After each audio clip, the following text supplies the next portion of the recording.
Okay, so find yourself in a comfortable seat. Oftentimes, having something under our sit bones helps lift the pelvis up a little bit and help us to sit a little more comfortably in our hips.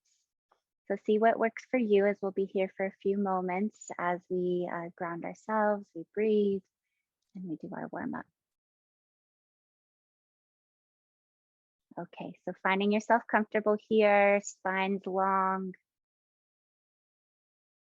And then it's your choice this morning and throughout our whole practice. You can either have your eyes closed to begin or just have your eyes fluttered down towards the floor so you can begin to focus inward. And see if you can just hear the gentle, soothing sounds of your breath going in your nose, out your nose.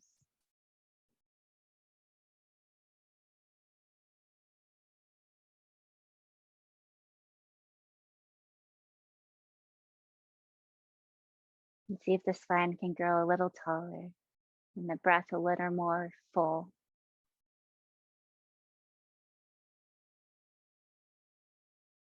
And as you breathe, let's come to our awareness scan. So first scanning through your body, just listening in, noticing what's there, and seeing if we cannot attach any labels as to it's good or bad or discomfort or any of those, but just listening. Just sending your mind and maybe even your breath to any spaces that could use extra support this morning, or maybe extra vitality.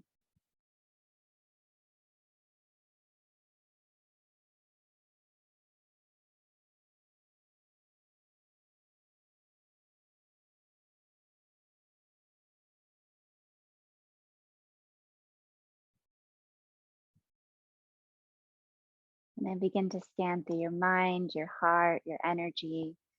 And again, just allowing this as a space to listen into yourself. Notice what's happening within.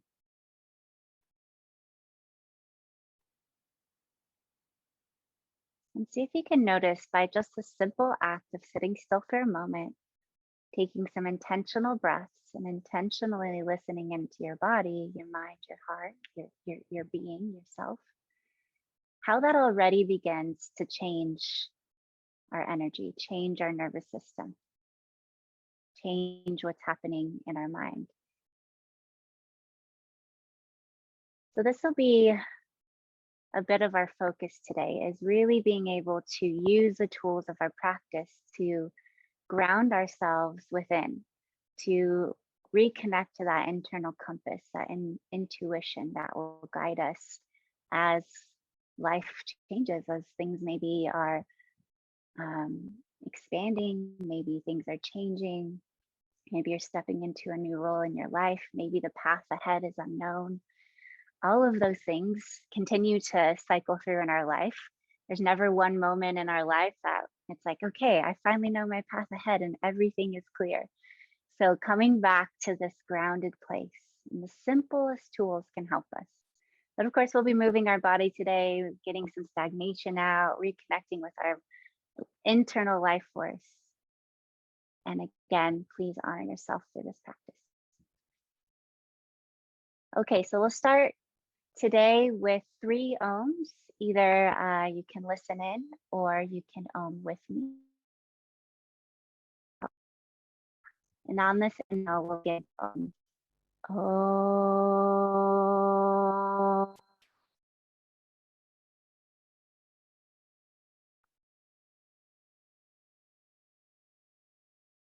Inhale.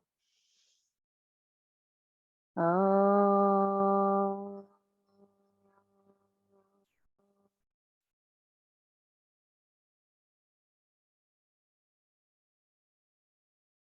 Last one. Oh.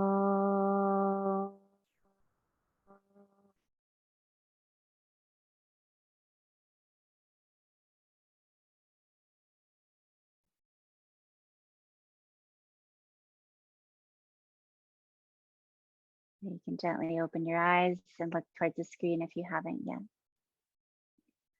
Okay, so moving into a pranayama technique called Kapalabhati. So this is a breathing technique that's a little more invigorating, a little more heating in the body. And we will be doing a motion where we pump our stomach in and out, or we pump the stomach in, and then our breath allows the stomach to relax. So if you did just eat a lot or drink a lot, maybe do it gently so we're not creating any disturbances in the stomach. Or of course, if you have any stomach issues, then I would suggest just sticking with ujjayi, which is the constriction in the throat, or just that simple in and out of the nose nasal breathing is perfectly fine. So we're going to do 2 rounds of Kapalabhati, and I'm going to demonstrate the first one because it's pretty hard for me to speak and do this at the same time. And then we will do it together. Get a little closer actually so you can see me. I'll turn to this diagonal here. So the way it will work is we'll take a big full inhale together, release together. Then we'll take about half of a breath, so fill up halfway. And then you begin to take your belly button and force the belly button in towards the spine with a rapid, quick movement like this.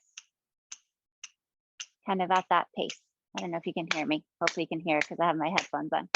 Okay, so at this like tempo like this.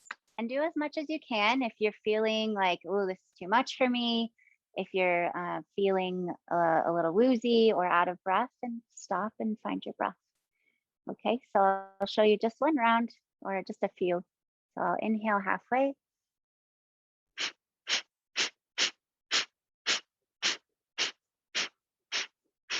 Okay, and then on the last one, we'll exhale completely, emptying all the breath, all the prana out of the body. We'll engage through the Muladhara, which is the pelvic floor area. So you're engaging the pelvic floor in and up. And then we'll hold the breath out for a moment. And then as we inhale, we keep that engagement. We let the breath flow up into the body. Then we engage through what's called Jalandhar Band, so the throat bandha or the throat lock. And all we have to do is simply pull the chin down and see if we can close off the air moving in and out of the throat for that moment. So what we're doing is creating a container here where all that fresh pran, all that fresh energy, all those toxins we just pumped into our system get to integrate and get to move where they need to move, and allowing the fresh breath, the fresh energy to really permeate all of the cells within. And then we'll lift the chin and we'll release the breath out of the nose. Okay, let's try it together.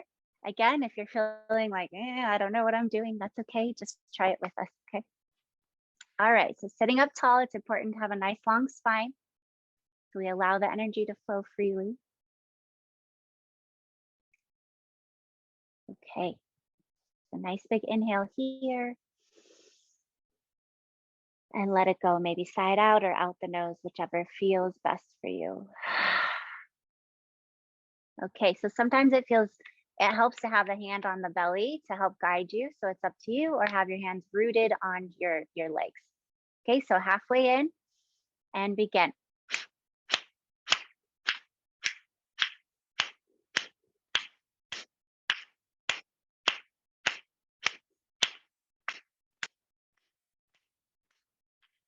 Going. Couple more. Last one. And hold the breath out. Now engaging through the Mula Bandha, the root chakra, and then begin to inhale as you lift the chin, fill the body with breath. When the breath gets to your throat chakra, begin to engage Jalandhar Band, so the lock in the throat. We'll hold for a few breaths or a few moments. We're not breathing.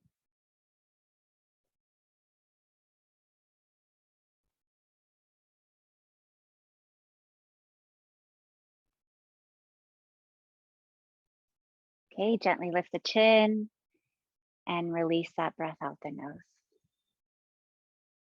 And just some steady breaths in and out of the nose. And again, awareness scan. How do you feel now?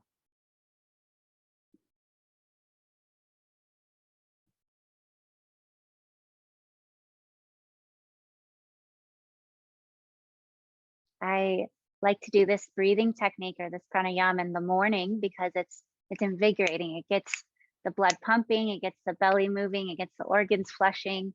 And whenever I'm feeling just really sluggish or stagnant and my brain's foggy, this one or the hands breathing really helps to get some fresh prana flowing through the system. Okay, so let's do it one more time. Nice and tall with the spine. Full inhale here, filling the body completely. Oh, feels good. And let it go. Okay, so halfway in and begin pumping the belly. Nice, steady tempo. Nice.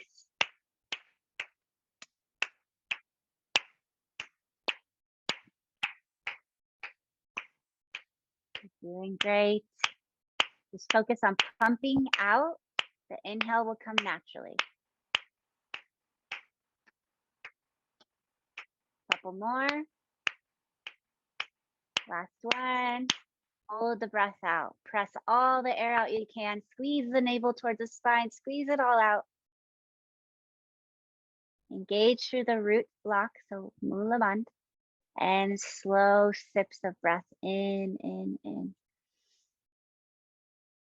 And then engaging through the throat chakra. And let's hold. And let all of that fresh energy just invigorate the cells. When you're ready, lifting the chin and slowly release. And again, either have your eyes fluttered down or your eyes closed.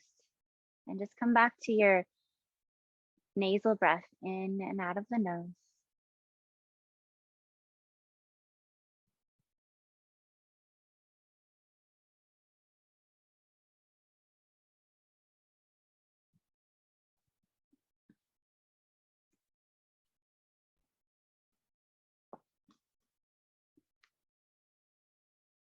And gently opening your eyes, looking up towards the sky. Good. Okay, so let's begin to move our bodies a little bit more. So let's inhale, shoulders up to the ears, exhale them down and back as you release. So really exaggerating here, connecting and linking breath to movement already.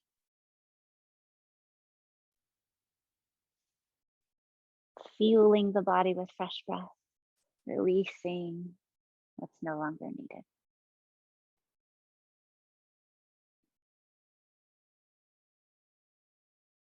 And one more shoulder roll, so as high to the ears as you can. Exhale, release, and pulling the shoulders as far down away from the ears as you can, and feel like the string is pulling you, lifting you towards the ceiling a little bit taller. Lovely. Okay, so let's begin to lift the arms up towards the sky as you inhale. Unite the palms overhead and hands to the heart. We'll do this a few rounds. See if you can find something that would nourish you today. Maybe it's a mantra, an intention. Maybe it's just trust in yourself.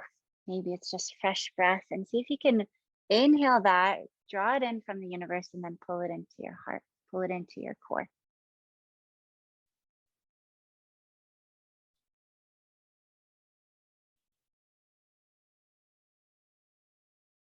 Let's do one more. The biggest breath you've taken all day. Stretching tall.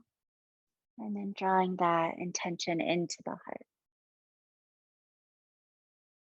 Beautiful. Okay, one more. Inhale, swoop the arms up. And as you exhale, let's drop the right hand down to the mat, stretching up and over for a lateral bend. So keeping both hip sit bones glued to the floor, relaxing the shoulders away from the ears. And then choose where you'd like your gaze. Maybe it's forward at me, maybe it's up towards the sky, maybe it's towards the earth. And allowing your breath to fill the entire left side of your body.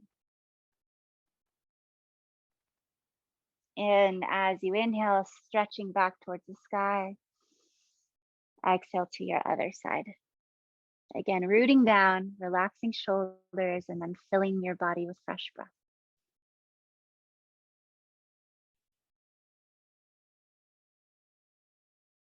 Okay, let's do just one round, linking breath to movement. So inhale, center, exhale to the side.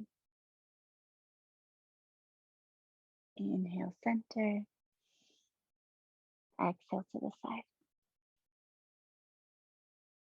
Inhale, center. We bring the palms together again, uniting the energy within and drawing it into our heart with intention. Beautiful. Okay, so stay as you are. Actually, if you're not in easy seated pose, so sitting on your sit bones with your legs crossed, I would suggest coming to this unless that doesn't work for your body. And we'll move into a forward fold. So starting to get a little bit of a hip opener here. So you can keep your legs in the usual easy seated, or if you know you'd like to go a little bit deeper into your hip opening, you can pull the feet away from your sit bones a bit, away from your root chakra, and begin to bring the shins parallel. But if you're starting to know this or just notice this wonkiness here, like it's really uneven, it's really like you're forcing, we want to avoid forcing in yoga and maybe in our lives, and see if you can find what works for you. Okay.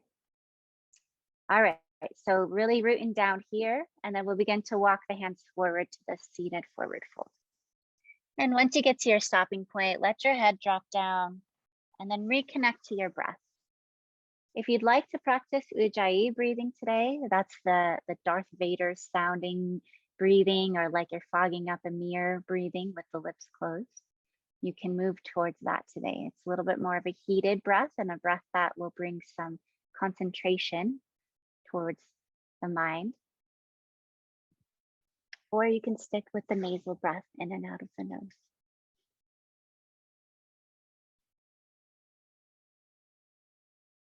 Okay, begin to walk your hands back up.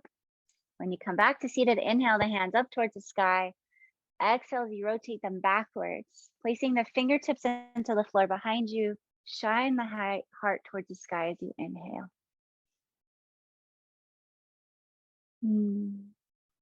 Okay, so let's switch to the other side now.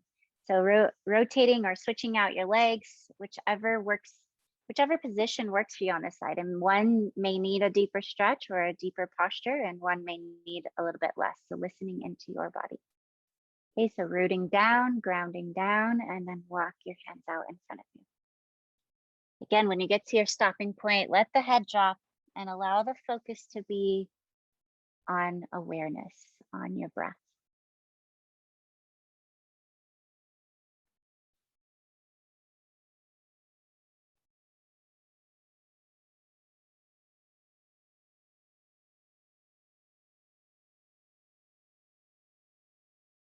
One more full breath here. And release. When you begin to walk yourself back up to seated. And one more time, inhale, hands towards the sky. Exhale as you open through the heart. Fingertips placed down into the floor. As you lift the heart chakra towards the sky, maybe opening through the throat slightly, big breath in.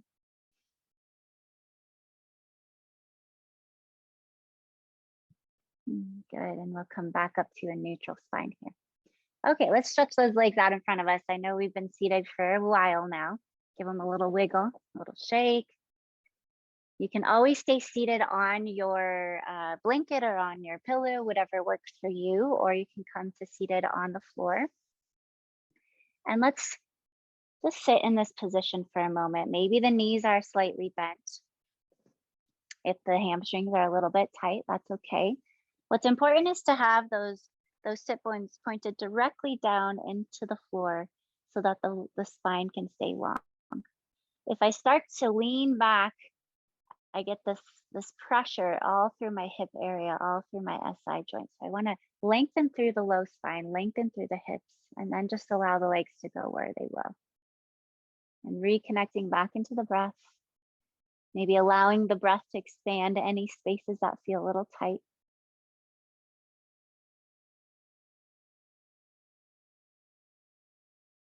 Good. So let's grab our strap now if you have one, just in case we need it. So move into Janu Sirsasana, or one-legged stretch here. So we'll take the right leg out long, the left foot into the inner thigh, making this figure 4 style shape. And then we'll take our strap and loop it, or take the strap and loop it around the ball of that right foot. So whether you know you can touch your nose to your knee or not, let's try this out so we can feel maybe something different in our body, learn a little bit more from our practice. So here, have a little bit of tension on the foot. We're flexing through the foot, engaging the quad, and then roll those shoulders back and down again as you lengthen your spine. Reconnect to your breath, maybe your ujjayi. And here, I'd like you to imagine you have this light shining from the center of your chest, and you want that light to beam up and over your toes rather than just dumping straight down towards your thigh. Okay, so as we begin to fold and hinge at the hips, see if that light continue to shine forward. Maybe you walk your hands down the strap and you stay where you stay. If you can keep a nice long spine and grab your toes, that's okay. But it's not necessarily the goal. The goal here is to be lengthening through your hamstrings without force.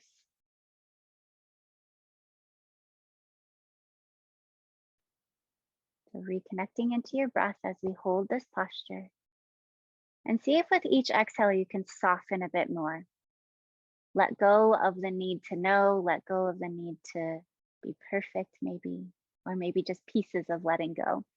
I know it's a practice in itself.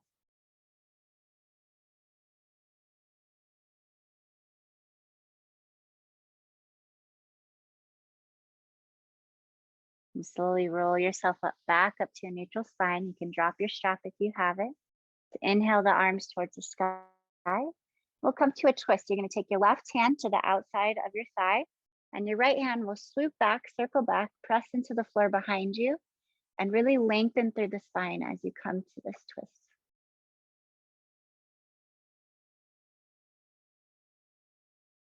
Bringing your gaze forward and then unwinding the body. Let's go to the other side. So your other leg out in front of you.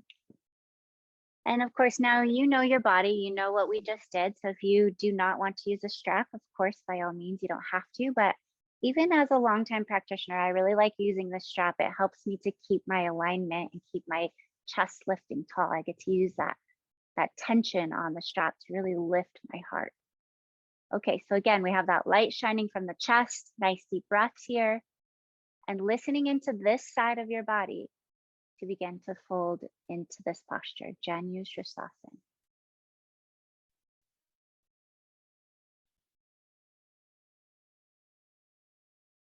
And so softening the shoulders away from the ears, still allowing that heart to beam forward. So maybe engaging the shoulder blades behind you.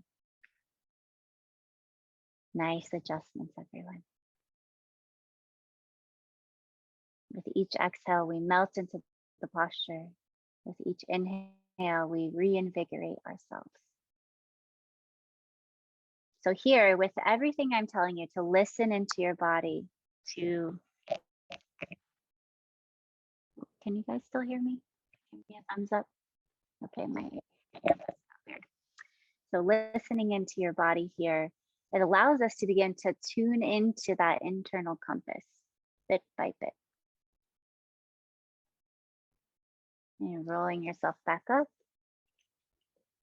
And you can remove your strap, set it off to the side. And then inhale, arms sweep to the sky and twisting on this side. So right hand to the outside of the thigh, left fingertips press into the floor as you lift the heart and deepen into your twist gently.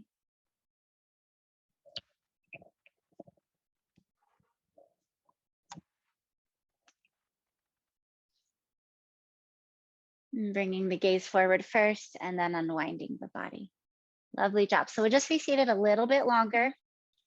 Let's bring those hands out in front of us and warm up the wrists and fingers, getting the synovial fluid moving in the joints. So I know it's weird, but wiggling the fingers here and then rolling out the wrists, taking them in big circles. You can even keep the fingers involved if you'd like. As we age, it's so important to be moving all of our joints, and the younger we start doing it, the better.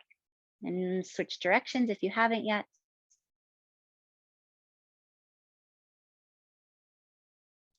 Good, and then give them a little shake to the side, maybe up and down, releasing some energy, stagnation. Good. Okay, so let's come on to tabletop into our hands and knees now. Can roll over the shins and onto the knees. Okay, at any time, if you are your wrists are bothering you, you can come into fist, but make sure that the wrists stay nice and lengthened, no kinking one way or the other. Or you can always come onto fingertips as well, or you can come onto your forearms. There's many options, so listening to your body. If you do have your palms on the floor, let's widen the fingers here and have the weight really in our thumb and our pointer finger. You'll want those wrists directly under the shoulders, the knees directly under the hips, knees about hips distance apart. And then see if you can look back and hide those feet behind your thighs. So we're really aligning the kneecaps here as well. And again, this isn't a practice of perfection. This is a practice of awareness, of listening in. So just by doing all these little movements, we begin to focus inward. Okay, so finding a nice length in your spine, just as if you are lying flat on your back right now. And then reconnecting to the breath you're choosing to work with through the rest of your practice. So either in and out of the nose or Ujjayi breathing. And we'll move here through cat and cow or into Marjariasana. So as you exhale, rolling the spine up towards the sky, really exaggerating. And then as you inhale, dropping the belly, opening the heart, expanding with the breath. And keep going with the pace of your breath, nice and slow. This is intentional moving. We're moving slow for a reason. We're moving slow on purpose. And see if you can just trust the process, especially if you're one of those people who likes to go fast, fast, fast, and your mind moves a million miles an hour like mine does. I sent a voice message to a friend yesterday and she was like, I thought I had you on fast forward. You were talking so fast. So I understand definitely the need to slow down. Feel free to add in any natural movement that feels good to you. Maybe it's a shifting of the hips side to side, or maybe some more wrist stretches, or a nice arm stretch in child's pose. Maybe some circles of the hips. What feels good for you? This is your space.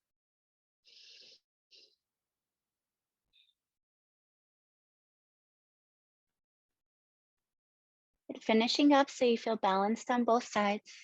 We'll come back to our stable tabletop, our static movement here. So having your gaze directly down at your mat, see if you can just listen to my words. And then of course, if you get lost, you can look up at the screen. From here, we'll begin to lift the right leg up and back behind us and see if you can keep everything square. So we're engaging the belly button towards the spine, trying to keep that right hip pointed down directly towards the floor and lifting the heel and the hamstring towards the ceiling. And then press away from the floor so we're not sinking into the shoulders. See if you can stay connected to the breath here as we're starting to engage some of these bigger muscles. And then we'll keep the legs straight and just place the toes directly down onto the floor and press into the heel Achilles stretch. So it's really good to stretch our feet, stretch these tiny areas of our body and then up through the calf, of course, because we have what's called fascia or connective tissue, and it can hold a lot of emotional tension. So it's really great to begin to open this up. And if we're having low back pain, it's surprising how even opening through the calf, opening through the foot really can alleviate some of that. Okay, so shift forward, back, weight onto the hands, lift the heel. We're gonna do what I call cross and look. So you're gonna take that right foot, cross it over the left, point the top of the foot down to the floor, and then look over your left shoulder for a nice little twist. Big breath here. Okay, come back to your tabletop. If your wrists are feeling a little tired, give them a little flip over or a little rolling out if you need. Okay, so let's go to the other side. So weight distributed in the thumb and the pointer fingers supports the wrists. Engaging of the belly button, push away from the floor and then begin to lift the left foot up and back behind you. So again, belly button pulling in. So we're feeling like the low back isn't dumping and arching, but we're lengthening, flattening that to the floor, then rolling that left hip down, lifting through the hamstring, staying connected to the breath. Push away from the floor. Good, then we'll drop those toes down, press into the heel for that Achilles stretch.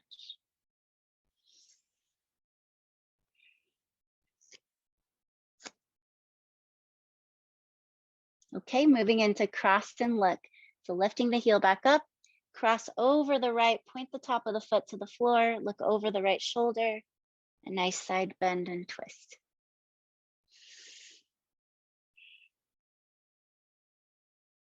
Okay, come back to tabletop. Let's come to a child's pose. So you can have your knees together or your knees wide, whichever feels best for you today. And then begin to walk those hands out in front of you. See if the forehead can touch the floor. If not, maybe bring your hands or your fists under your forehead so you have a place to rest your forehead. So many times through class, I may sit up and look at you, look at the screen, or I may stop doing the pose to take a breath or take a sip of water. And I just want to let you know. So if you see me moving in a different position, stay doing what you're doing and keep listening to my words.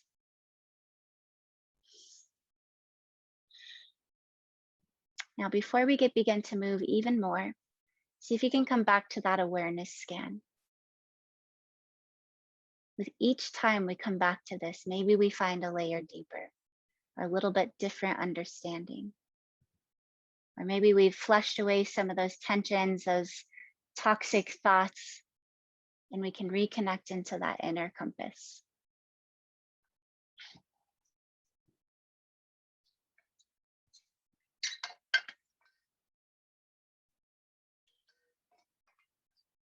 Okay, so begin to shift your weight forward.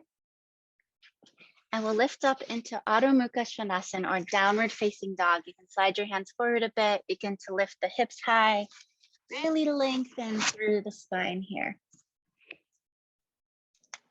Maybe have a nice little bend into the knees as you lift the tailbone high, stretching the spine.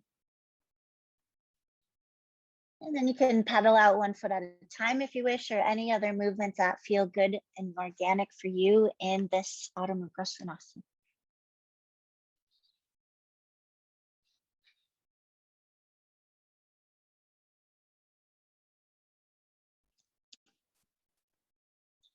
So let's find some stillness here.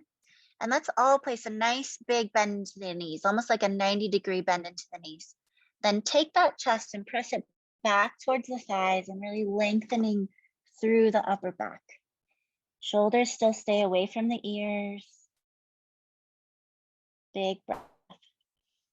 Now see if you can keep the spine here, keep the armpits this open, and then begin to lower the heels down towards the floor. Maybe the legs will straighten, maybe they won't, maybe the heels will touch, maybe they won't.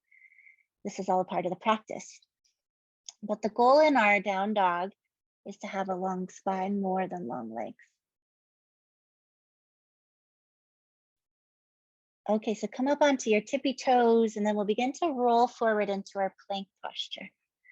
So you should be able to roll from plank to down dog without moving your hands and feet. So see if you can find that alignment, and then we'll be in our plank pose for a breath. So belly button squeezing in, shoulders away from the ears, collarbones widening. And as you exhale, Adho Mukha Svanasana, downward facing.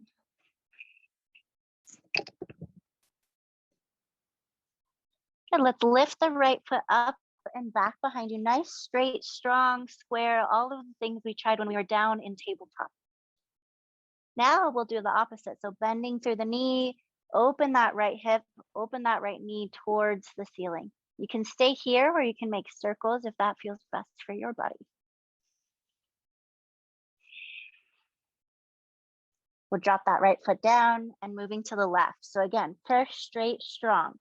So really noticing the difference of the postures. Then bend the knee, open that left knee towards the ceiling, opening through the left hip flexor. Maybe hold it still or circles. And then place that foot down. Let's begin to walk our toes towards our hands. Let's come to a flat back since our head's been down quite a while. You can bring your hands to your shins and lengthen the spine out in front of you, just as if you were in a tabletop. So shoulders falling away from the ears, slow, steady breath.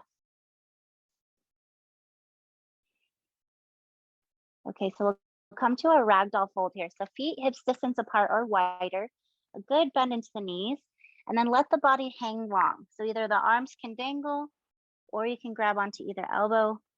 And this is not so much, again, about the hamstrings, but about decompressing the spine. So really let the spine hang.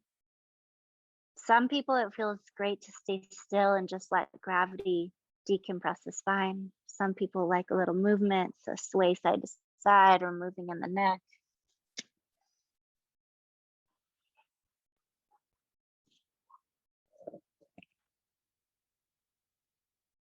We'll roll up to that flat back one more time, lengthening through the spine, finding a nice full breath. And as you exhale, Uttanasana, forward fold. So I bring the fingertips towards the floor. Maybe that means a bend into the knees. Maybe it doesn't. Listen to your body. And then bend into the knees and roll your way up, one vertebra at a time, to standing. Nice and slow.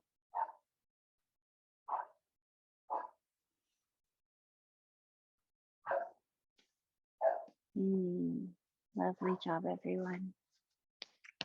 Okay, so we'll stand here in Tadasana or mountain pose. So feet hips distance apart. Let's pull the palms forward, roll the shoulders down and back. And standing tall on our own 2 feet, standing tall in our own foundation, grounded within ourselves. As the waves ebb and flow, can we find the groundedness in ourselves despite the currents, despite the wind?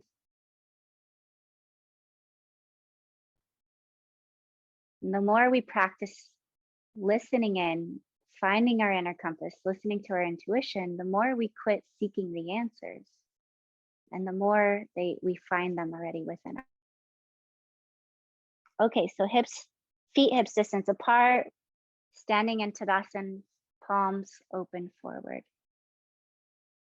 And again, connecting back into your breath before we move. So does that mean in and out of the nose or ujjayi? That's your choice. So as you inhale, lift the arms up towards the sky. Unite the palms overhead, and as you exhale, towards forward fold, towards Uttanasana, pull the palms down towards the floor. We'll step the right foot back to a runner's lunge or Anjalayasana, tap the right knee, and then lift that heart forward, whether your fingertips are on the floor or lifted. And this will be an inhale. Plant the hands, we'll step back to plank pose. And moving to Ashtanga pranayama, so it's a type of chaturanga. We'll tap the knees down and then begin to do like a tricep push-up. So you're squeezing the elbows in towards the chest as you lower your chest and your chin down towards the floor. So we have a little bit of an arch in the back. And then slide the heart forward, slide the feet back. Bhujangasana, cobra pose. And then rolling through your tabletop and into Adho Mukha Svanasana, downward facing dog. Now this, we do not lift the right leg up towards the sky, just simply bring the right foot up between the hands and wiggle it all the way up there if it hasn't gotten there yet. Tap the left knee, inhale as you shine the heart forward. As you exhale, step both feet together, Uttanasana, forward fold. And then rise with the breath, inhale. Bring the palms together overhead and with intention down towards the heart. Okay, so that's one side of our Surya Namaskar. I want to say, if you do not want to do plank pose, you can always do tabletop. If you do not want to do Ashtanga pranayama or chaturanga throughout our practice, you can simply skip it. You can keep your knees down. You can go straight to down dog. You can child's pose. Remembering this is your practice, so listen to what your body's needing today. Do you need more heat, more strength, more focus, or do you need to be more calm and slow, or listening to what feels better in your body? Okay, moving on to the other side. Palms forward, Tadasana. Inhale, arms rise. Exhale, Uttanasana, as you fold down towards the floor, forward fold. Step the left foot back this time towards a runner's lunge. Tap the knee, Anjalayasana. Inhale. Plant the hands, step back to your plank or tabletop. Ashtanga pranam, so tap the knees, heart, and chin as you lower towards the floor. Inhale, Bhujangasana, really pulling the elbows together behind you. Exhale, Adho Mukha Svanasana, downward facing dog.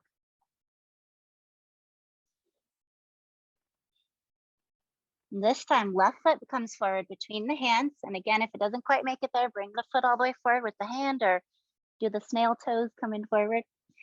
Drop the back knee. Inhale as you lift the heart. Step the feet together, Uttanasana, forward fold. Exhale. Really ground down through your feet and rise with the breath. Filling the body with fresh energy. And again, with intention, bringing the palms towards the heart. Okay, lovely job, everyone. We're gonna do that again, this time with a little bit more of a pace. So keeping our breath linking to our movement. If you get lost along the way, that's okay. Make up your own version or just find where we are and continue. Okay, so standing in Tadasana, mountain pose. Reconnect with your breath. And let's begin. Inhale, arms rise towards the sky. Exhale, Uttanasana, forward fold. Fingertips touch the floor. Step the right foot back, tap the right knee down, shine the heart forward. Inhale. At this point, we retain our breath, so hold the breath, step back to plank. As you exhale, knees, chest, chin, pranam, let the breath go. Inhale as you open the heart forward, Bhujangasana. Exhale, Adho Mukha Svanasana, downward facing dog. Right foot steps forward, tap the left knee down. Inhale as you lift the heart. Exhale as you bring the feet together towards the top of the mat, Uttanasana. Inhale, rise to standing.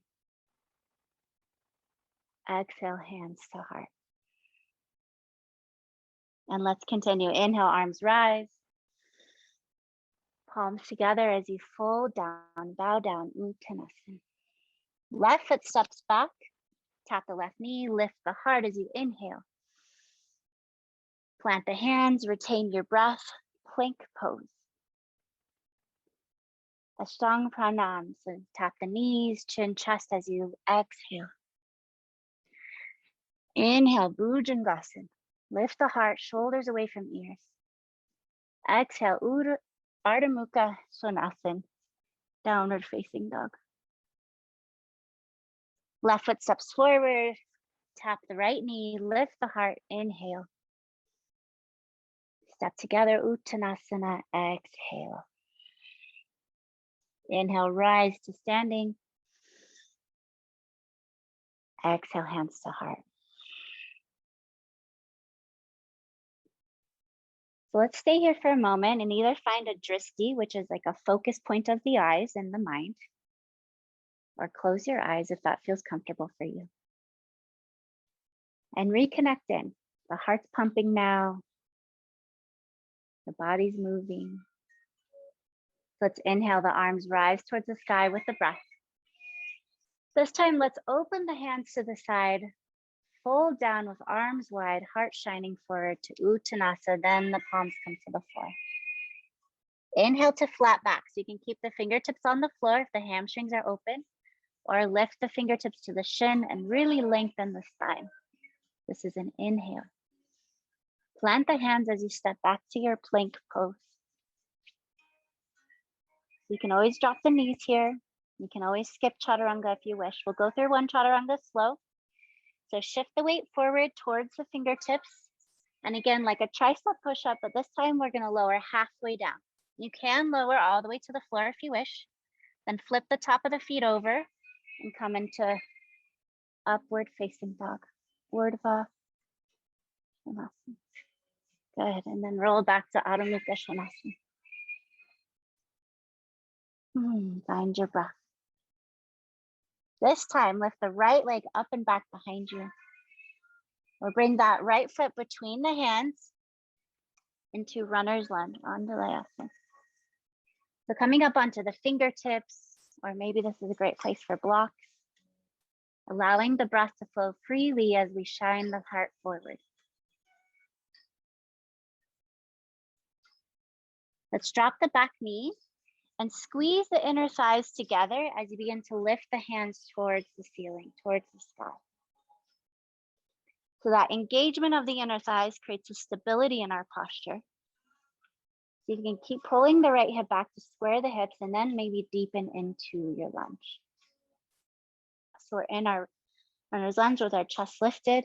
Open the arms out towards the side as you inhale, expand through the heart. And then roll the chest forward, exhale as you release. Inhale as you open. And then let's plant those hands down.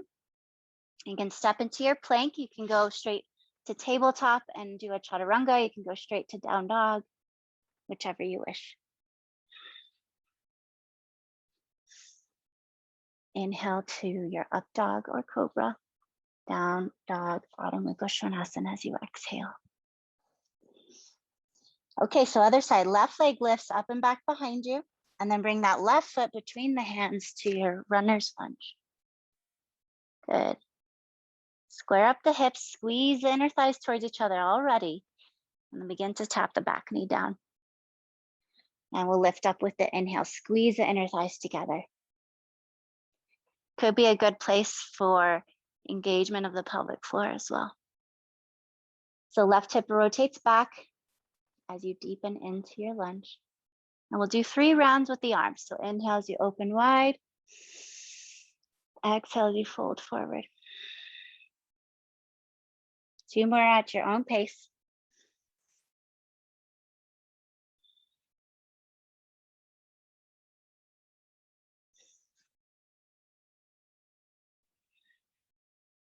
Good. Inhale, open that heart wide. We'll plant the hands, step back to your plank, choose a chaturanga, or again, straight to downward facing dog.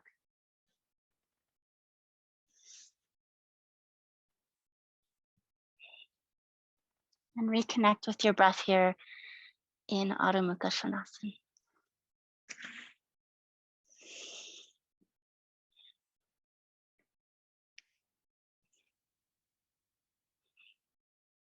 See if you can find some more length in the spine by lifting the tail higher, but deepening the chest towards the thighs.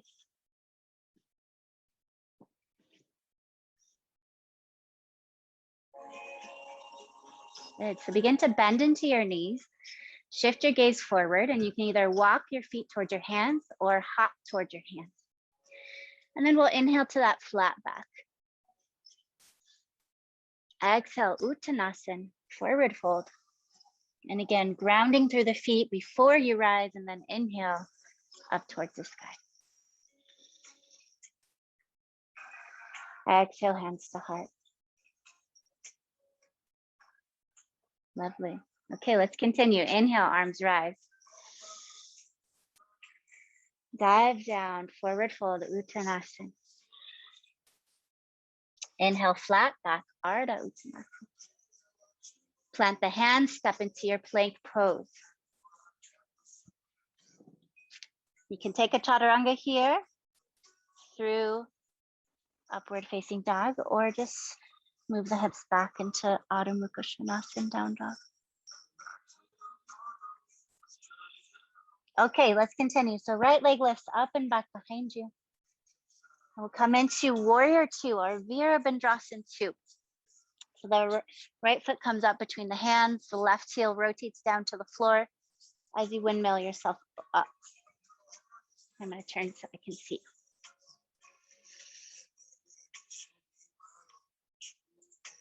Good. Holding here, we want that knee directly over or in alignment with the ankle, and then that right knee opening out towards the side. So you can deepen into your lunge as you press evenly into your feet. Now let's begin to straighten through the front leg. And then shift the hips forward or shift the chest forward and the hips back. And we'll come to Trikonasana. So you can have your hand on your thigh, your hand on your shin. You can let the fingertips dangle, or you can have your hand on a block.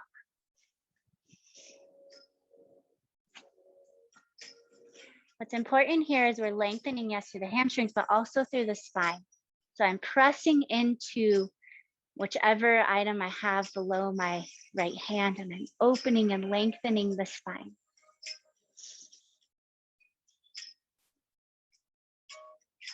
Good, remove your block if you have it. Inhale, rise. We'll keep the front leg straight as we reverse our triangle.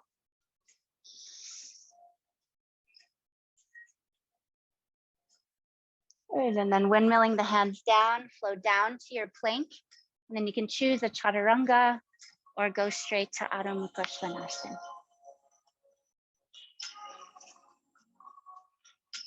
And shoulders dropping away from the ears in our up dog. And exhale to your down dog. Okay, so let's go to the other side. Left leg lifts up and back behind you, straight and strong with intention.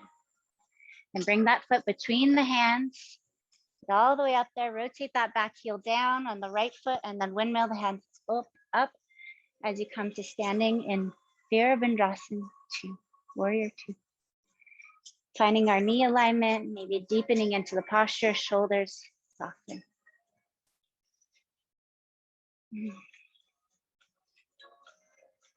See if you can engage Mula Bandha, the pelvic floor here, lifting it away from the floor.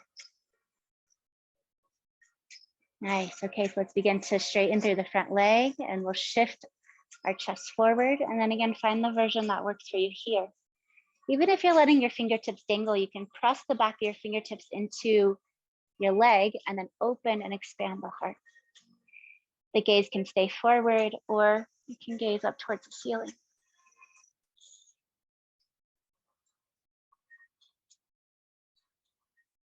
On your inhale, rise back up, keep the front leg straight as you reverse your Trikonasana.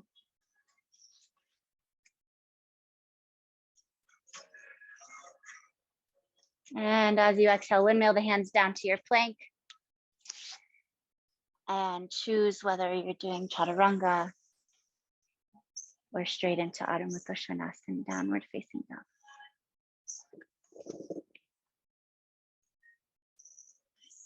Reconnect with your breath.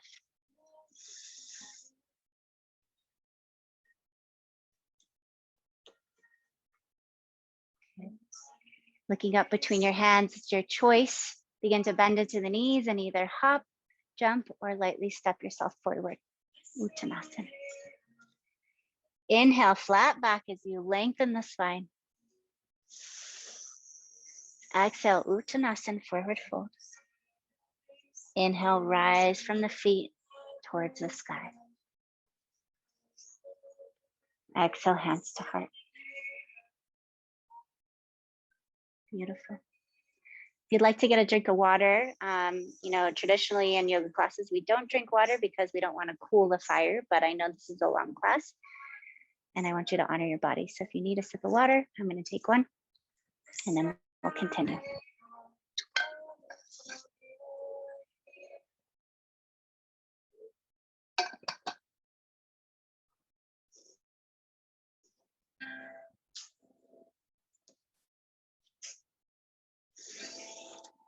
Okay, so as you come back to your mat, if you have blocks, let's place them on either side of the mat towards the top so they're ready for you.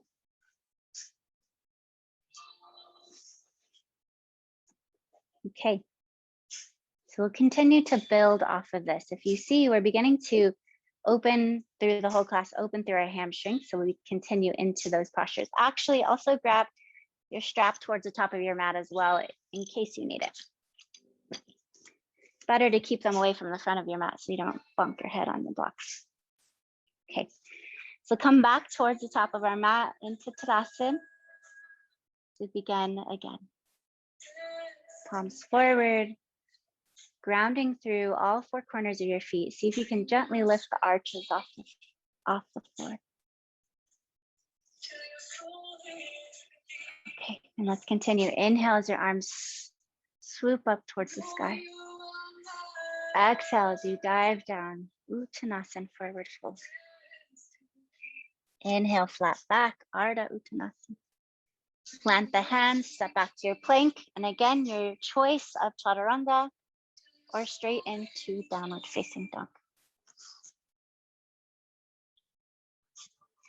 Linking breath to movement. So exhale as you chaturanga, inhale as you up dog, exhale as you down dog. Okay, so right leg lifting up, square, straight, and strong behind you. Press the heel like you're trying to touch the wall or the ceiling behind you. And then bring that foot up between the hands. Make sure it gets all the way up there so that the knee and the ankle are in the same alignment. And we're gonna stay on our back toes in crescent lunge here. So feel, you can even take your right hand or just feel your hips shifting back. So you're taking your right hip back to square the hips, engage the inner thighs towards each other. And then let's lift up tall into our crescent lunge or our high lunge. Okay. So check on your knee and your ankle. If your knee is in front of your ankle, let's slide those toes forward. And here I want to mention that our feet can be more like hips distance apart or railroad, like a railroad rather than a balance beam. This will help with alignment and also help with us to stay balanced. Okay, so deepening into your breath. Now find your drishti in front of you, your focus point in front of you. I'm going to keep your eyes on that drishti as we move. So begin to shift your weight forward into your right foot. You can either step the left foot up, up, up, or just lift it completely. As you come to your left leg lifted, your thigh parallel to the floor, the knee bent in front of you. Good, pressing down through the ball of the foot, the big toe, little toe, heel are all pressing into the floor of the standing leg. Now see if you can straighten that leg out in front of you. Give it a good squeeze through the quad. Nice, then bending into the knee again. And then pressing back into crescent lunge once again. So the left foot steps back and then inhale into your lunge. Plant the hands, step into your plank. I'm going to come to the screen.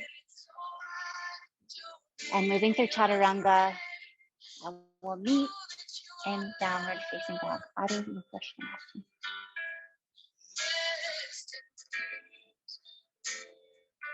Lovely job, everyone.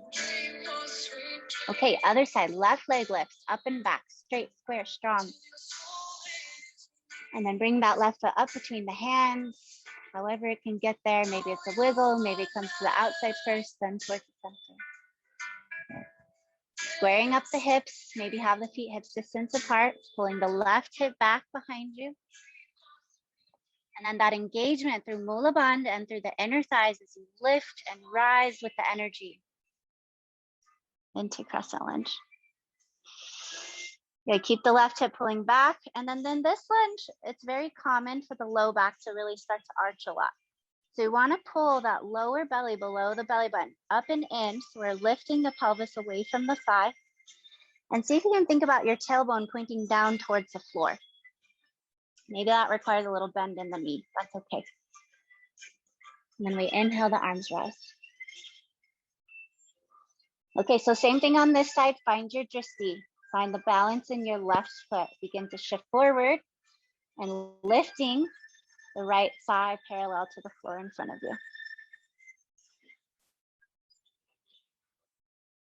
And see if you can give that right leg a little straight squeeze out in front of you. Ooh, that burns, doesn't it? Okay, bring the leg bent again. And as you inhale, shifting back to your crescent lunge. Big inhale. And we'll flow through chaturanga if you wish, and straight into Adho Mukha Svanasana. We'll meet in Adho Mukha Svanasana, downward facing dog.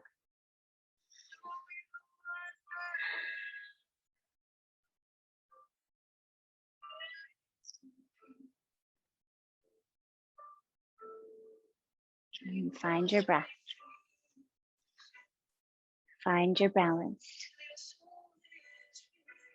Feel the ground under your hands, feel the ground under your feet. And imagine the breath is coming from the earth up into your body.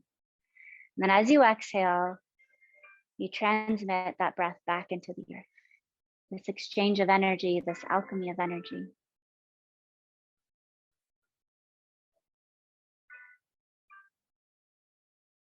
Okay, so looking up towards the top of your mat, bend into the knees, hop or step towards the front of your mat. Inhale, Ardha, Uttanasana. Exhale, Uttanasana, forward fold. Ground through the feet as you rise with the breath. Unite the palms overhead and drawing united energy down into the heart. Okay, so we're going to add on to that sequence. So remember to stay linked with your breath as we're going to need it. Inhale, the arms rise towards the sky. Bow down as you exhale, Uttanasana, forward fold. Inhale as you flat back, Ardha Uttanasana. Plant your hands flat, step back to your plank or tabletop. Choose a chaturanga if you wish, moving with your breath. And we'll all meet in downward facing dog. Okay, so right leg lifts back behind you, straight and strong. You should be able to look at your hips potentially and see that both of them are pointing towards the floor. A little more lift of that right leg and then bring the foot in between the hands. Anjalayasana, runner's lunge. Okay, so finding the engagement of the inner thighs and we rise.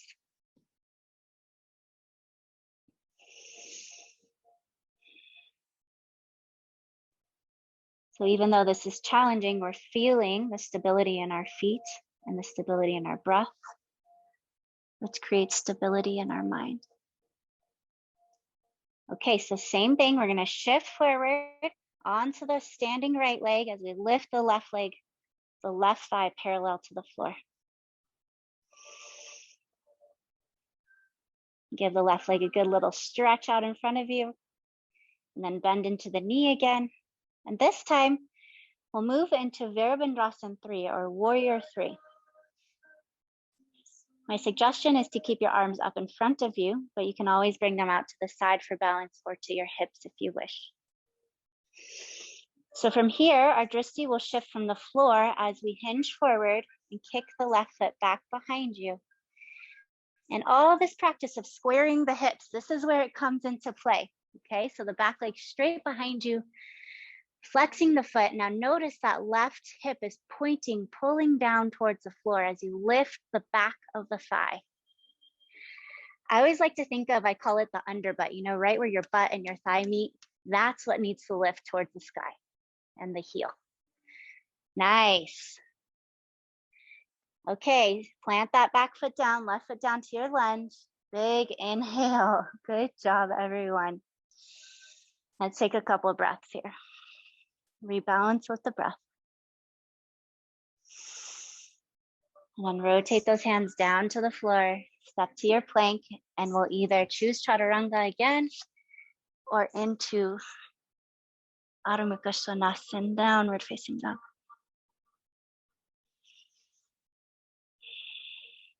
Find your breath.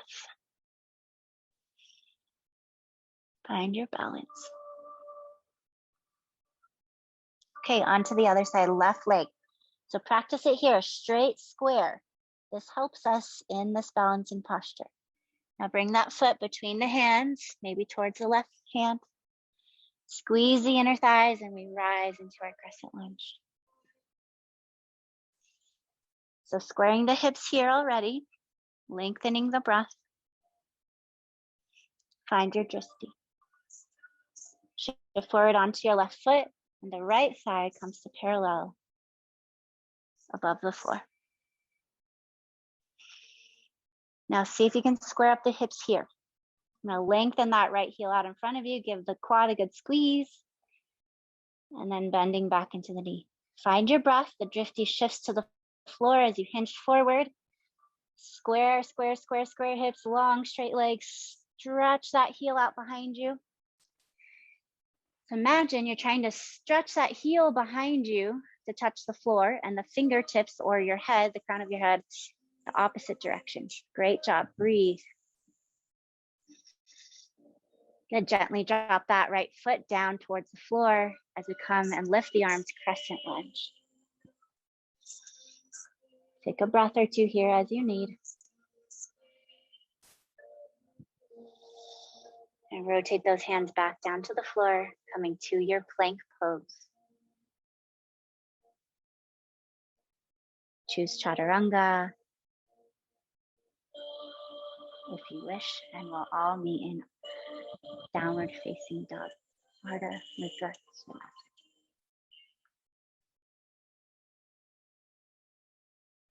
Okay, rather than come to standing and start all over again, we're just going to start from here. So take a nice deep breath, sigh it out if you're feeling a little overheated.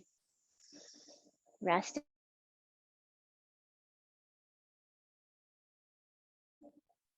Okay, right heel will lift up and back behind you. Let's bring that foot between the hands and rise to crescent lunge. Good. Okay. This time we're moving on to a different posture.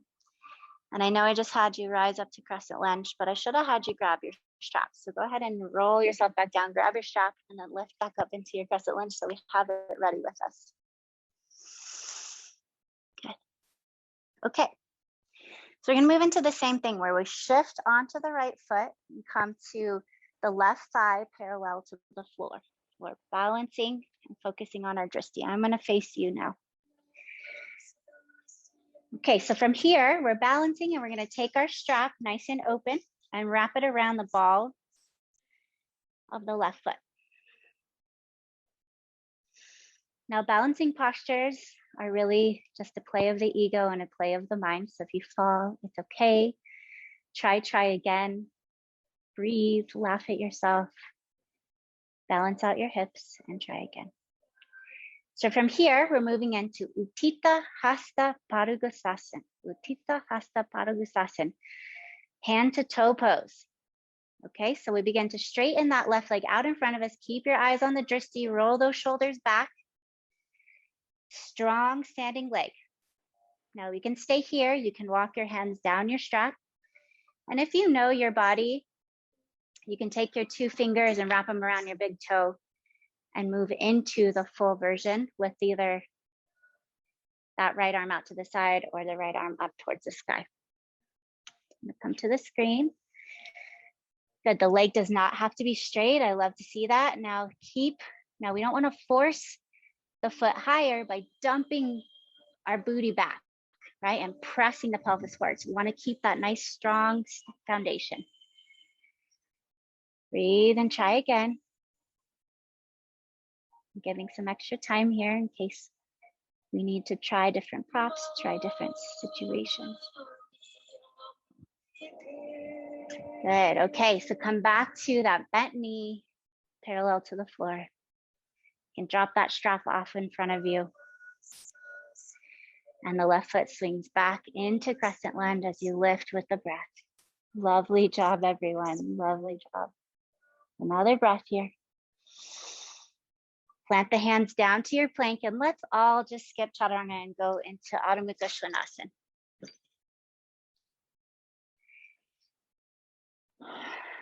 Find your grounded, balanced breath here. So if we're applying our yoga practice to our life, when the waves get stronger, the challenges get harder, can we come back to ourselves? Can we come back to our breath? Can we use our tools? Yes, we can. Okay, so left leg lifts up and back behind you. Practice the squaredness here. Good, then bring that left foot up into your lunge. Inner thigh squeeze, grab onto your strap, and we rise.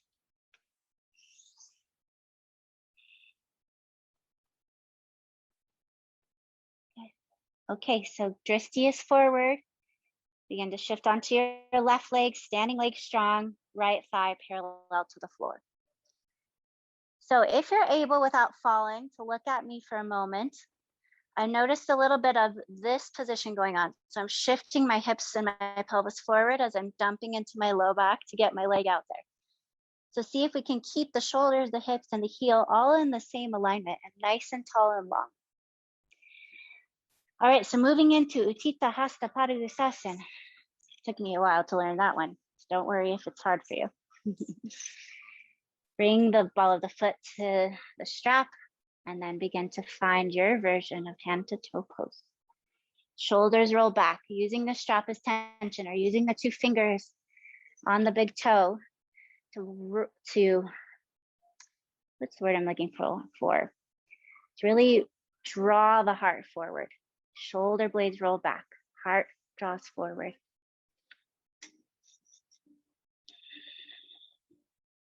Find your breath. Find all 4 corners of the foot pressing into the mat. Strong standing leg, tall spine. Full breath. Couple more breaths here. You guys are doing great.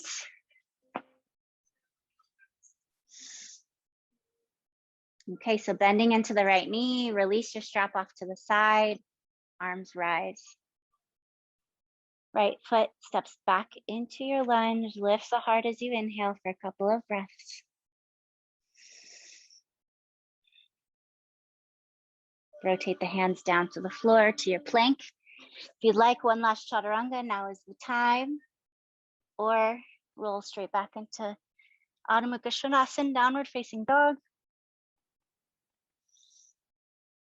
And find a balanced breath here. Imagine as you inhale, the energy of the earth flows from the hands, through the arms, to the spine, to the hips. As you exhale, that breath goes down the legs and into the feet and into the earth. One more breath like this in down dog. And then drop your knees and we'll come to child's pose. We made it.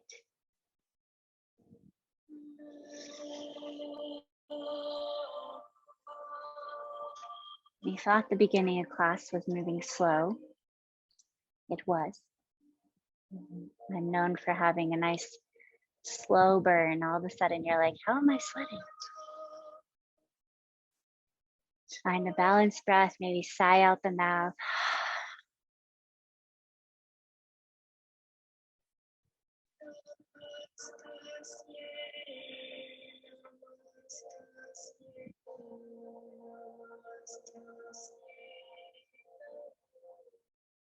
Okay, so we're going to move into some hip stretches. Depending on what's going on in your body, if you have any knee issues, my suggestion is to lie on your back and you'll do the reclined pigeon option. If you know you'd like to move into full pigeon, then we'll do that together and we'll meet in downward facing dog. So either you're on your back or you're in downward facing dog, your choice. Also, sometimes I feel like I actually get a deeper stretch into the areas that I need by doing the one on the floor, on my back, I mean. Okay, so I'll guide you through both options. First, the downward dog, people, because you're holding yourselves up. So lifting the right leg up and back behind you. And we'll come into Kapotasana, pigeon pose, so bringing the shin towards the wrists. Nice mindful movement, lovely. And then scooching that left knee back as you open through the hips. So you want to keep the hips square here, just as we've been practicing. Roll that left knee under. And before you fold down, really lift the heart, open through that whole psoas. Taking some deep breaths to see if we can relax the stress response in our body. And then we have so many options here. We can slide a block or a blanket under the right hip. We can have forearms on blocks. Listen to your body and see what it needs. If you're on your back, this will be where you'll cross your right leg over your left thigh. I'll demonstrate. Okay. And then from here, you can bring the legs up towards your chest. Bring the right hand between the thighs and grab onto the left thigh to pull the legs towards your chest. If this is too deep, you can always put a block under your left foot and hang out here. So whichever version of Kapotasana you're in, let's just focus on your breath.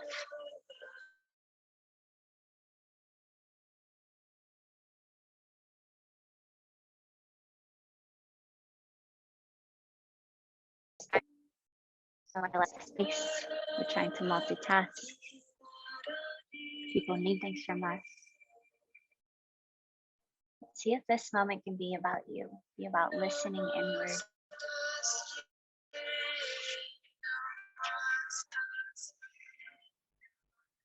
Our groundedness and our practice supports our self-trust. We can feel our own feet on the ground, feel our foundation. Find some quiet to actually hear that voice within.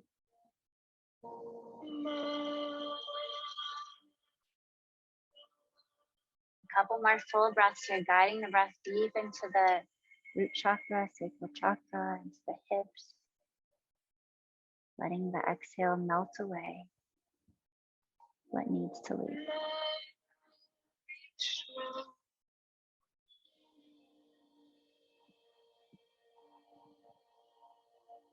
Last full breath here.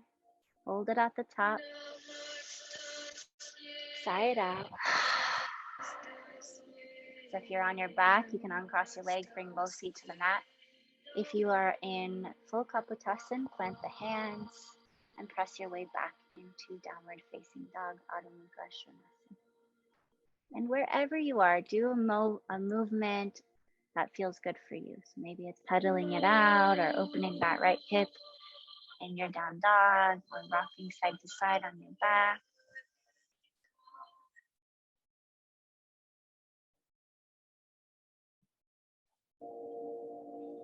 Okay, so on to the other side. Now you know where you're going. So if you are in your down dog, lifting the left leg, bringing the left shin towards the wrist. If you're on your back, cross that left ankle over the right thigh, right knee, thigh area. If you're in full Kapotasana, take that big breath as you lift the heart, open through the saran. If you're on your back, begin to move into your full version, wherever you are, whatever position you're in.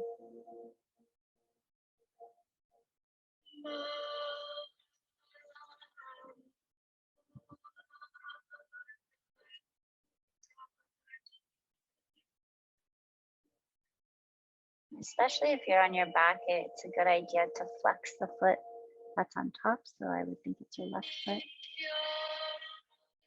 And supports the stability. And then see if you can find a place to rest. So maybe you need supportive props underneath your hips or your forehead and arms. If you're on your back, maybe you need a block underneath your right foot.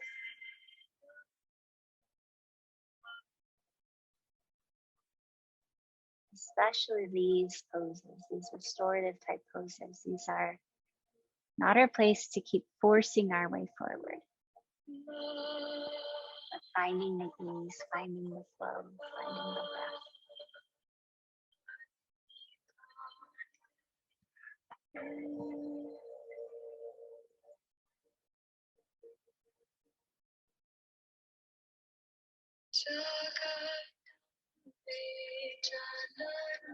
No matter what path lies ahead of you, we stay grounded in ourselves, reconnected to our internal compass.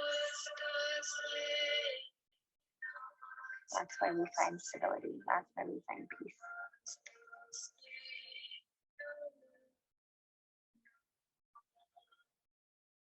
That's where we find trust. A few more breaths here, guiding that breath into the hips. If there's distractions around, that's okay. Come back to your breath. Okay, last breath here. Big, full inhale. Exhale, let it go. Okay, so unwinding yourself. So either finding yourself in down dog or on your back. Either both feet on the floor or knees into your chest. Do any movements that feel good to find your counterbalance pose here.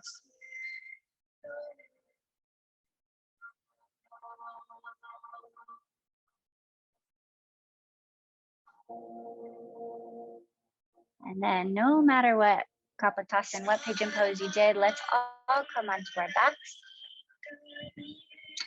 And have your feet on the mat with your knees pointed towards the sky.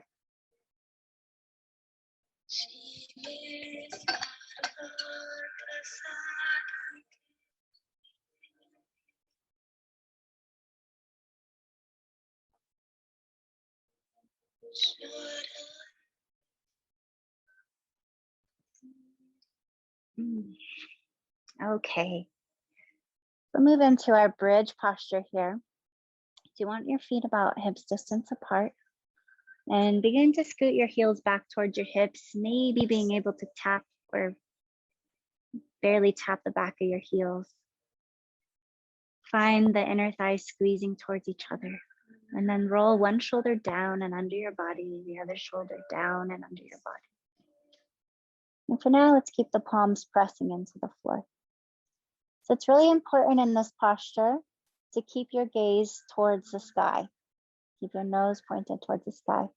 As you lift up and we have the pressure on our cervical spine, if you look towards the camera or towards anyone else, it could be very damaging for our spine, maybe even cause like a bulging disc. So it's important to keep the gaze upward and then the neck lengthened. Okay, so pressing into your heels, begin to lift with your thighs, lift the pelvis, the belly up towards the sky into our bridge pose. And if needed, maybe rolling the shoulders under and down again. And remember, this is a heart opener posture. So seeing if the heart can shine open more, expand with each breath. Letting the glutes be soft. You should be able to do a little jiggle and your glutes jiggle around. So it's the thighs doing the work, not the squeezing of the glutes. And see if you can expand your breath into your belly like a big balloon. So big belly breaths. Take 3 full belly breaths here, and then you can lower down.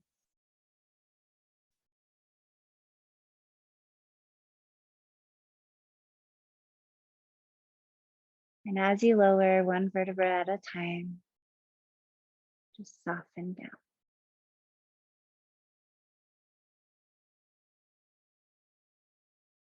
Let your lower back rest on the floor, feel supported by the earth. And we'll do 1 more of those. So again, find your foundation. Weight is in the heels, knees are in alignment with the ankles, inner thigh engagement. Press into the heels to lift the hips off the floor. Let the glutes be soft. Roll the shoulders under and down towards the heels. You can either pull the palms up towards the sky or you can clasp the hands underneath if that's in your practice. It never feels good in my body, so I'm not going to do that. Big belly breaths.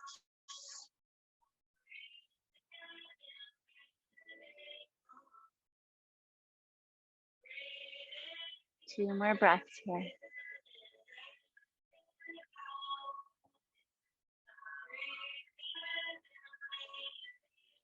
And slowly, softly roll down to your mat. First, just lengthening the mat to the floor, or lengthening the back to the floor. Bring your arms out towards a T position and then widen your feet to be about as wide as your mat. We'll do windshield wipers here. So dropping the knees down to one side and then softly and slowly to the other side. And just keep windshield.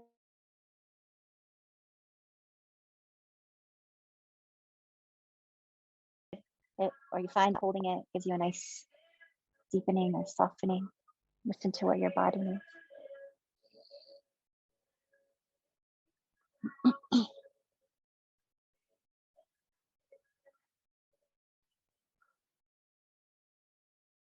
And so these next postures are all optional, of course, just as any.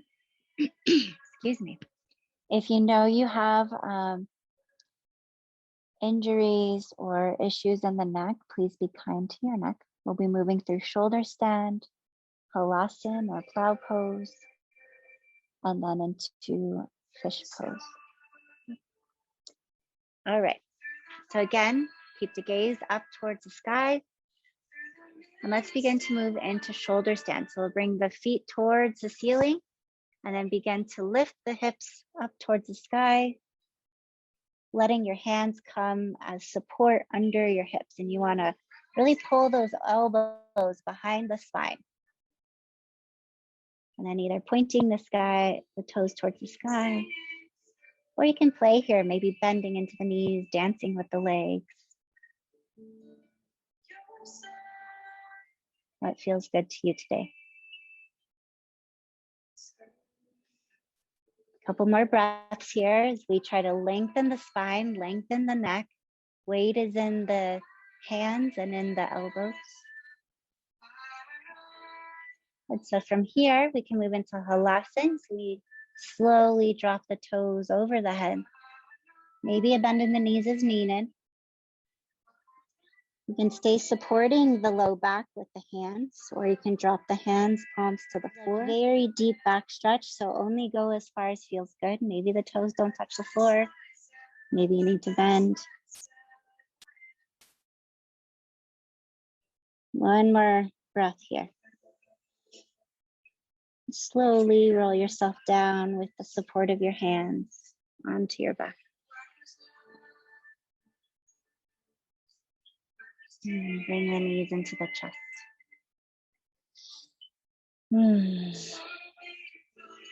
We're moving into fish pose. We'll bring the palms to the floor and the backs of the hands underneath the hips. Lengthen the legs out in front of you. And as you press into the elbows to lift your heart up towards the sky, scoot those elbows under, wiggle your booty towards your forearms, and then let the top of the head drop towards the floor.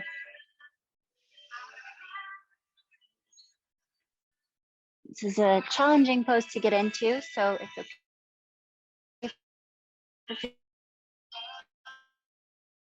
elbows underneath you, slightly find that heart opening. And big breaths wherever you are. If you need support, you can always put a block under your head or a blanket under your head if you don't want that deep of a bend in your neck.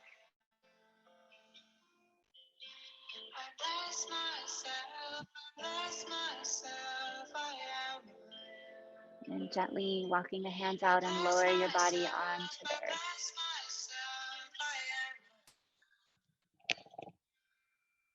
I see you in another arms.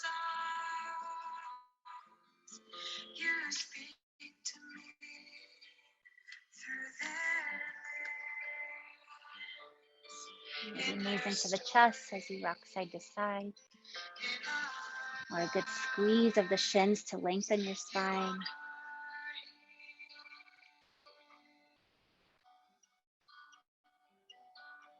And let's come to some hip circles. So you'll have one hand on either knee, and you'll open the knees away from each other in a circle and then back towards each other in a circle.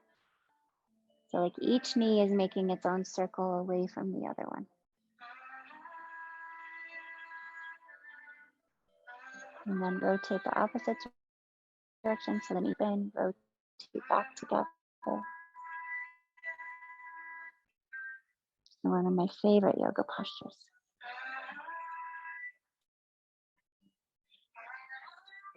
Good. And now is a space for you to do anything else you'd like in your practice. Maybe it's staying here on your back. Maybe it's happy baby. Maybe it's a wide, happy straddle baby. Maybe it's more hip stretches. Maybe it's stillness.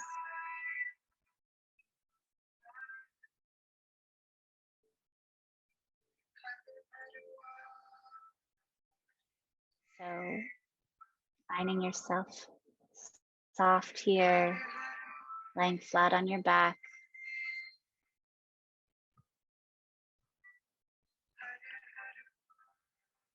Taking a big breath in, maybe squeeze every muscle in your body as you inhale. Hold that, hold the tension, hold the breath. And then as you exhale, let it all go and melt away.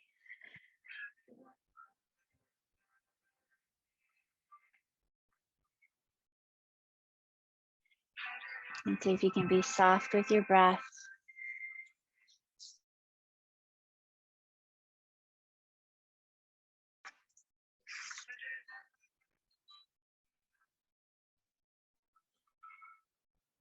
And this is where we practice stillness, integration of our practice. We practice that internal or connecting to that internal compass, that intuition. It's okay if the mind wanders away, it's normal. It doesn't matter how many years you've been practicing yoga, that will continue to happen. Just come back into your body, come back maybe to an awareness scan or just a soft listening of the breath going into your nose and out of your nose.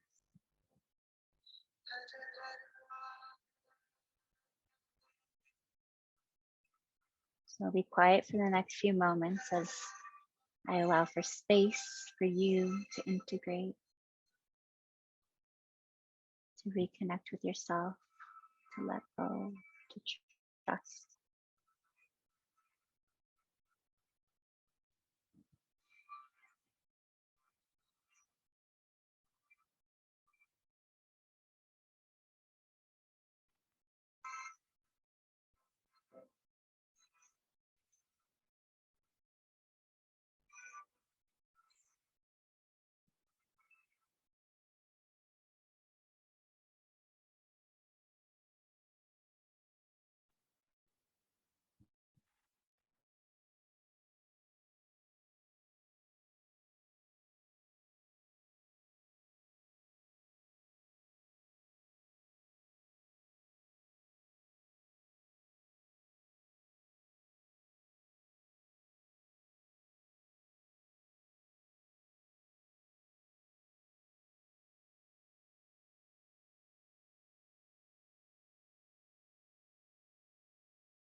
Before you move, just come back to your awareness scan, scanning your body, your mind, your heart, your energy. Trying to release judgment or expectation. Listening with compassion, self-care, self-love.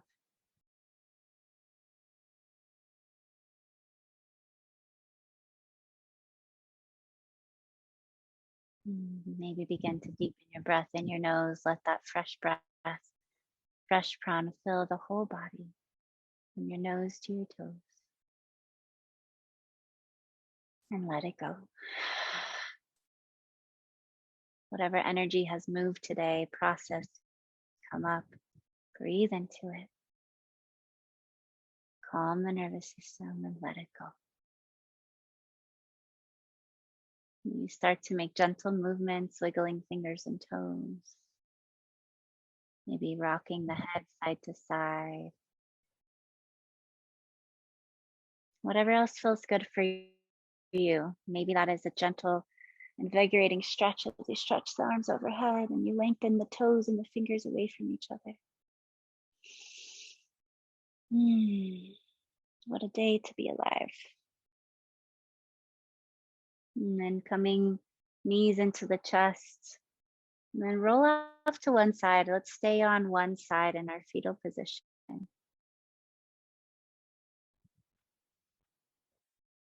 Do what feels good here. Maybe just being fully supported by maybe one hand on your heart, both hands on your heart.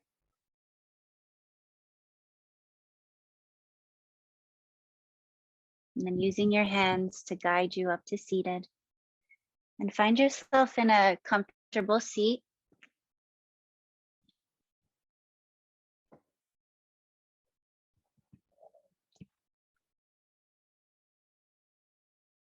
And we'll finish on our practice here seated.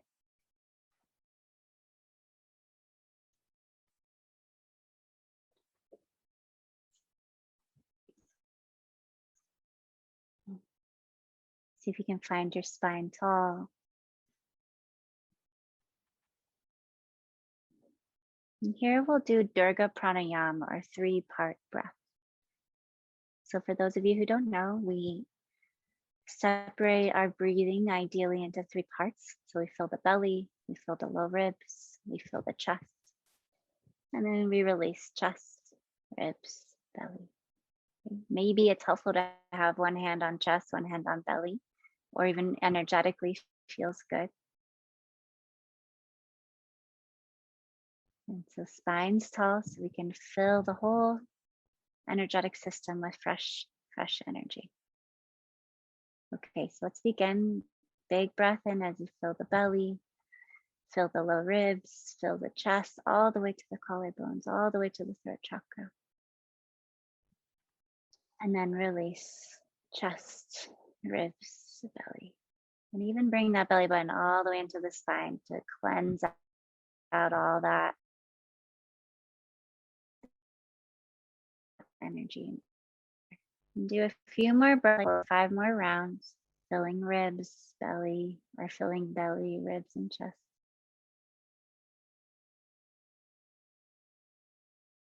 The eyes can be softly fluttered down or closed.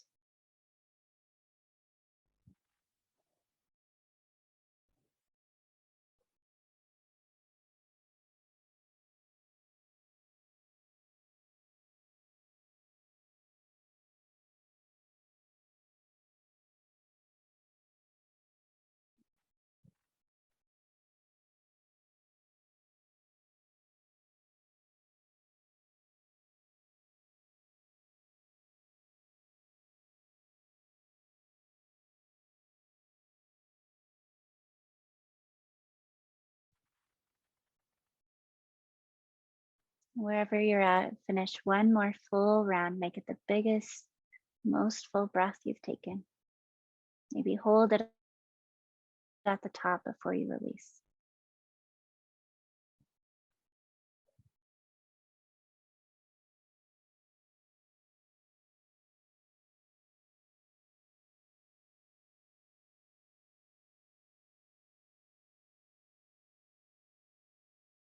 Let's bring the hands together in front of the heart, and we'll close out the movement part of our practice with 3 Oms. And then I have a little something to read, and then we'll end the last couple minutes in silent meditation. Okay? So one thing I learned along my way is, our asana, our physical practice is a way for us to rebalance our chakra system, our energetic system. And by moving tensions, moving stagnation, refilling with fresh pran, then we can find ourselves seated in silence a little bit easier. And each time we do it, we're able to find ourselves a little bit at least used to the idea of sitting in silence. Okay. All right, so inhale together here. Let it go. And 3 Oms, join me if you wish. Inhale. Oh.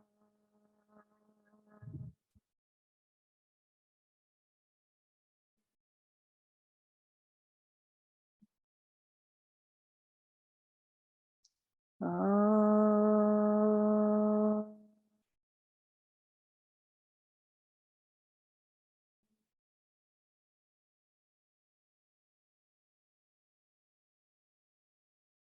Oh.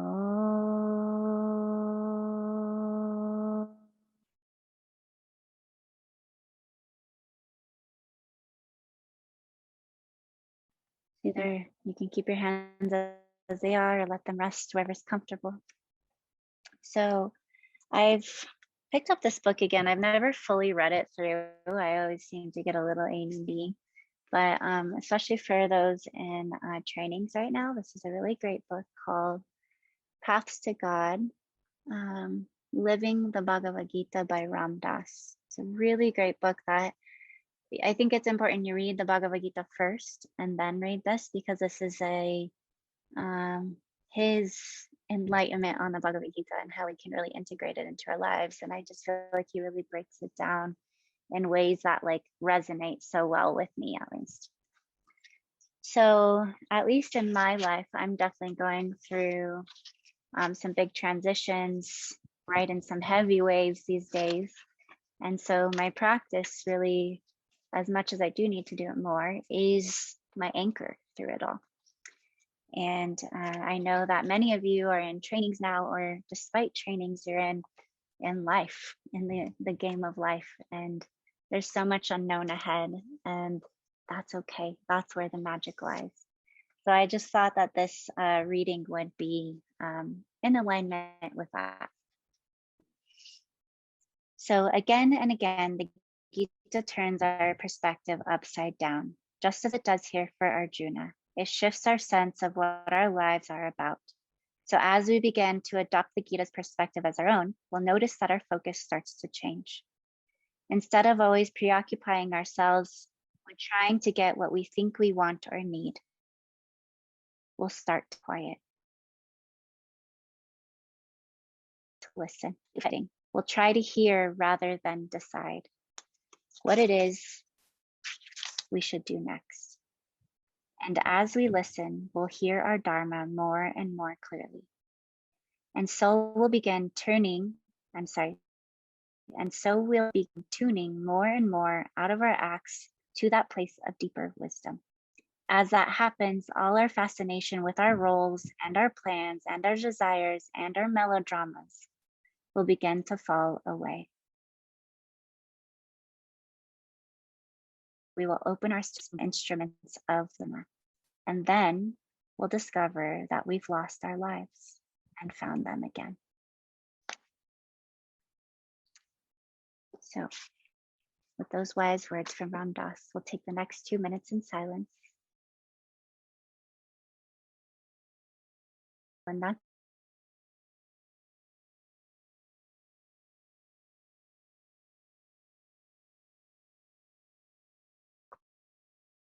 breath, under which you're listening, tuning in.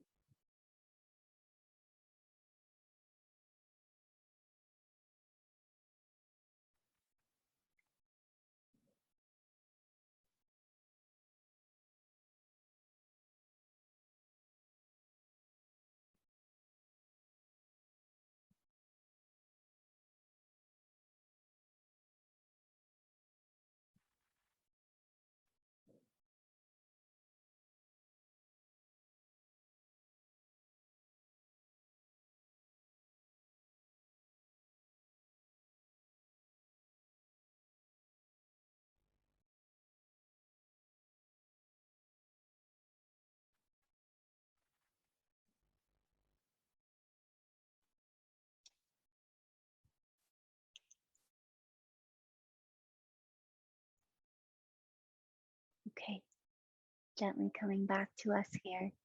Maybe fluttering the eyes open. One more big inhale and let it go.